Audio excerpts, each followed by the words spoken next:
Hello everyone, you are on the channel. Who created it and how? Today we're tackling a question that seems simple but is actually one of history's biggest puzzles. Who invented the wheel? When you think of the greatest inventions, the wheel is probably at the top of your list. It's in our cars, our clocks, our toys, our factories. It's everywhere. We often imagine a lone genius in a cave, suddenly struck by inspiration, carving the first wheel out of stone. But the real story is far more complex and fascinating. The truth is, the wheel wasn't just one invention, but a series of brilliant ideas built on top of each other over thousands of years. So, get ready to roll back in time as we explore the incredible journey of the wheel, from a simple concept to the world-changing technology it is today. You might be surprised to learn what it was first used for, and what it wasn't. The first big shocker? The wheel wasn't invented for transportation, that's right. For thousands of years, humans carried heavy loads or used sledges, sometimes dragged by animals. The oldest known wheel, discovered in what is now Slovenia, dates back to around 3500 BCE. And guess what it was part of? A potter's wheel. This makes perfect sense when you think about it. Potters needed a way to shape clay evenly and quickly, and a spinning, flat disc was the perfect solution. This early wheel was a game-changer for craftsmanship, allowing for the mass production of symmetrical, high-quality pottery. So, the very first wheels didn't help people move from place to place. They helped them create. The idea of using a wheel for transport came a little later, and it required another crucial invention to make it work. That crucial invention was the axle. A wheel by itself is just a disc.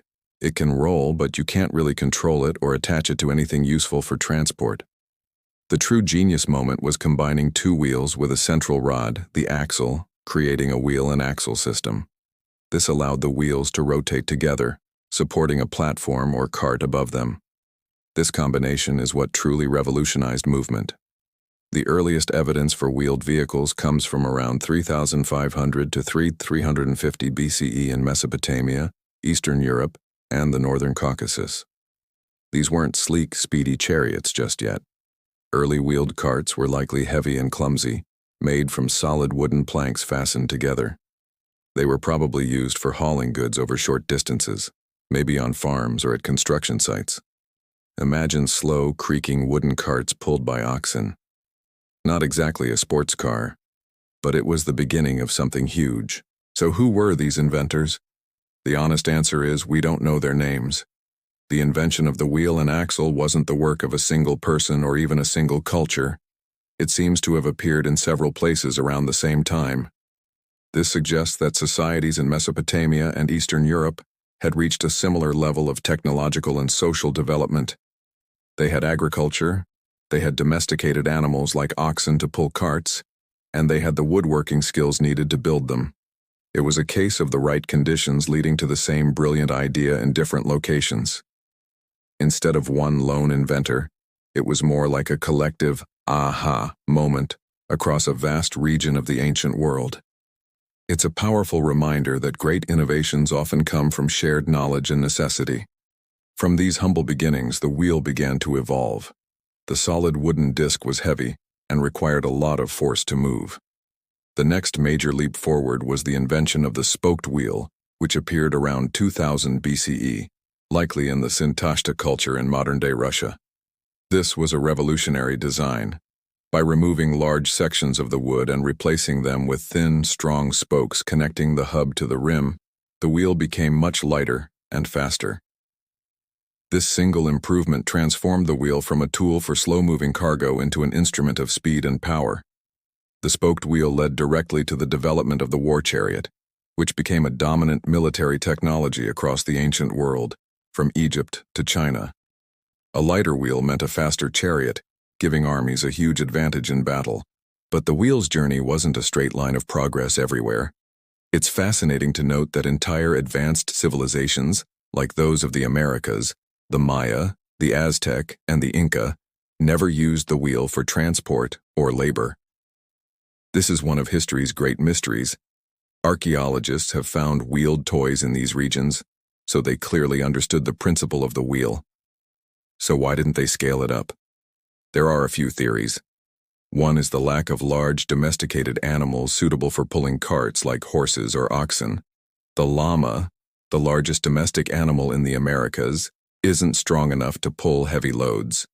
Another reason could be the terrain. The mountainous Andes and dense jungles of Central America would have made road building and cart pulling incredibly difficult. It was simply more efficient to use human porters or llama pack trains.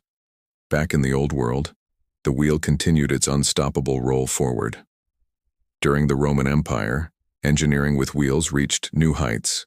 The Romans built incredible road networks, making wheeled transport more efficient than ever before. They developed more advanced carts, wagons, and even machines like cranes and water mills, all powered by the principle of the wheel. After the fall of Rome, innovation slowed for a bit, but the wheel remained essential. By the Middle Ages, water wheels and windmills were powering entire industries, from grinding grain to sawing wood, laying the groundwork for the Industrial Revolution. The wheel wasn't just for moving things anymore. It was for creating power. It became the heart of machinery, the engine of progress. Then came the Industrial Revolution in the 18th and 19th centuries, and the wheel went into overdrive. The invention of the steam engine, which is essentially a complex system of wheels, pistons, and gears, changed everything. Suddenly, we had trains that could cross continents and steamships that could cross oceans.